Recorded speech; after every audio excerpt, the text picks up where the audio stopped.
The pressure keeps growing on President Biden to make a decision about his political future. The president sat down for an interview with Univision before he was diagnosed with COVID and left Las Vegas. He was asked about the growing calls from Democratic donors and lawmakers for him to step aside, concerns about his age. People are now saying, well, that was only one thing, but he's 81 years old. What happens when he's 84 years old? What happens when he's 85 years old? I was smart enough to know, with age comes wisdom. I know the difference between the truth and lies. I know the difference between good and bad. I know the difference between what has to be done. With us now, California Senator Alex Padilla, who is, among other things, member of the Congressional Hispanic Caucus. He is also a member of the Biden campaign's National Advisory Board. Senator, always a pleasure to see you. The last time you and I spoke on the air, 8 days ago today, you were unequivocal in your support of the president. Are you still 100% behind President Joe Biden to be the Democratic nominee? 100%, Jose. The only thing that's changed from last week to this week is now there's only 109 days left between now and the November election. 109 days of work to re-elect Joe Biden and Kamala Harris for another 4 years of progress and leadership, and to defeat Donald Trump because of the danger that he, J.D. Vance, and Project 2025 represents. So, Senator, there is a lot of talk on Capitol Hill between what some members are saying publicly and what they're saying behind closed doors or in phone conversations. There are reports of the president meeting with the Congressional Hispanic Caucus last week, maybe some tension and confrontational moments. How would you describe that meeting? And how do you explain to us, Senator, how much of a difference there is between what some politicians say publicly and what they say behind closed doors?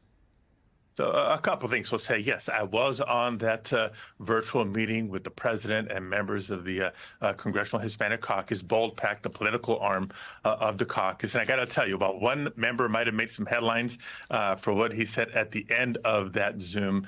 The vast majority of the members that were on were not just supportive of the president, but engaged, eager to do their part to make sure that we win in November because the stakes are too high.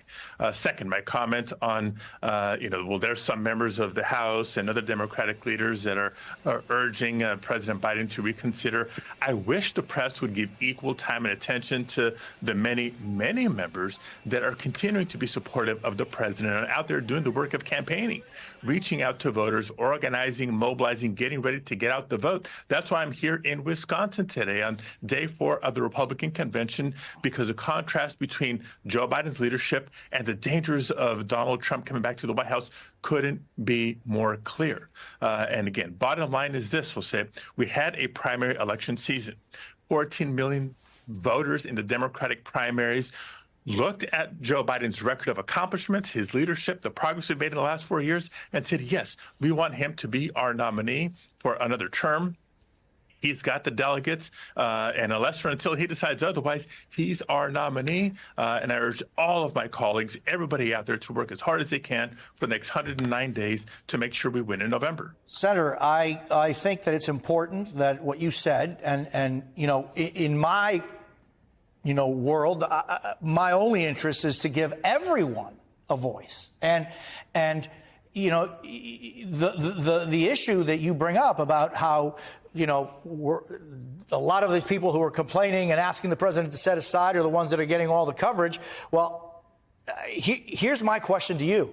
It's like, where is the loyalty and where is the perspective on someone who ran for office, who received millions of votes in a primary, and that same person is the president of the United States of America? So where are the voices, Senator, other than you, who are saying unequivocal, ya, hasta aquí, we're with President Biden, punto y seguido?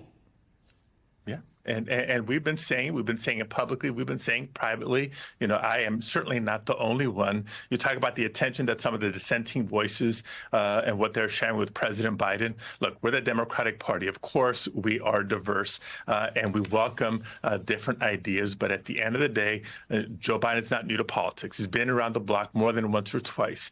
He can handle maybe a difference of opinion, and he's heard it and he's answered our question.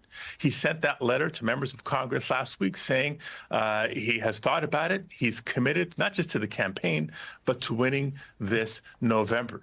And it's going to be a close race, Jose. That's why I'm anxious for everybody to redirect all that time, all that energy to actually reaching out to voters. It was a close race 4 years ago. I'm predicting a close race this November, but the stakes are too high. We have to continue to make sure that we're reaching out to voters, not just to register new voters, organize currently registered voters, but particularly in those key swing states, we got to turn them out to re-elect Joe Biden and Kamala Harris for another 4 years. And Senator, in other news, two sources directly familiar with conversations tell NBC News New Jersey Senator Bob Menendez is calling allies and telling them it's his intention to resign. You called for him to resign on Tuesday. Have you spoken with the senator? I certainly conveyed a message that, I had not called for his resignation previously, out of respect for the judicial system and the process. Look, he had his day in court. He was before a jury of his peers. The verdicts were clear, 16 counts.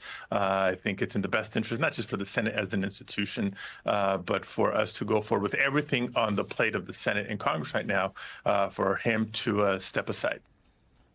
And Senator, you and your fellow senators got a briefing from the FBI and the Secret Service on the assassination attempt against former President Trump. How do you see things? Do you think the Secret Service director should resign? Yeah, it could lead to that, but there's currently an investigation as to what went wrong. What we did convey to the Secret Service and security personnel in our briefing to members yesterday was, as they're able to obtain information, corroborate information, let's err on the side of being forthcoming with the public on what did or didn't happen, because short of that, we leave way too much room for conspiracy theories to run rampant. Clearly, that was a breakdown in security. What was the fault of the Secret Service versus local law enforcement partners? That needs to be fleshed out. And if any of that analysis after action report recommends changes to policy, changes to protocols, or changes to procedures, then that needs to happen as quickly as possible. Senator Alex Padilla, I am always grateful for your time. Thank you for being with us today. Hey there, MSNBC fans. I'm Luke Russert, and be sure to join me, Rachel Maddow, Jen Psaki, Lawrence O'Donnell, Steve Kornacki, Joy Reid, and many more September 7th in Brooklyn, MSNBC Live Democracy 2024. Click on the link for ticket information. We will see you there.